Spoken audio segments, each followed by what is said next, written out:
I'm going to switch gears for just a second here, and I'm going to go from abusive coaches that I had in junior high, horribly abusive, run your guts out abusive.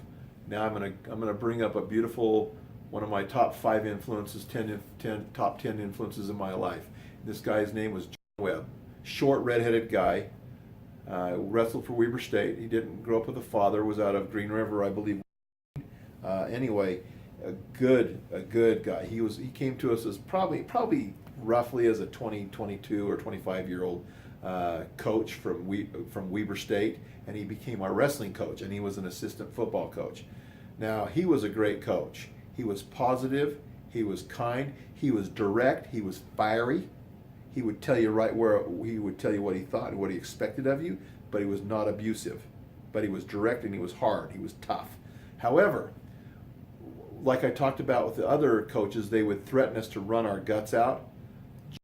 Would run, he would say, okay, it's time to run, guys, let's go. And he'd just start running, and everyone would follow him like Peter Pan. They would just run all over, run up and down hills, and Coach Webb would lead the run. Now, he didn't run all the time with us, but he led by example, and I really respected that. He changed my life in many, many ways. He was the first positive, productive coach that I ever had. He was the best coach that I ever had.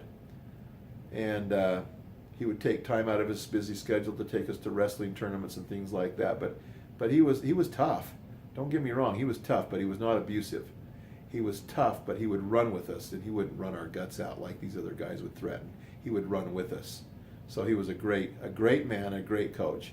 He's since become a bishop in the Church of the Jesus Christ of Latter-day Saints. He's been on a Church of Jesus Christ of Latter-day Saints mission. A great, wonderful person. Incidentally, some of the other abusive coaches I eventually started to get to know better, and so I saw some development in them also. But there again, why not teach our kids the joy of movement, the joy of running, the joy of competition, rather than threatening us? So this Webb, because of his positive outlook, his teaching us to put positive thoughts into our minds to get positive results, was just amazing. We would actually have a class with him 1 hour a day.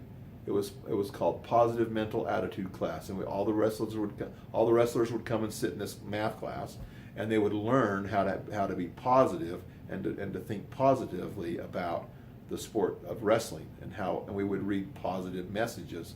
So he really worked on the mind, and it was great. I loved John Webb. He was a good man. I love his kids. I love his family. I love his principles. And I talked with him later on when we went out. I says, what you really were teaching us by what you were doing was the gospel of Jesus Christ as it applies to life. He was an extremely good man. I'm sure he has his own unique challenges, but you know, what a great guy.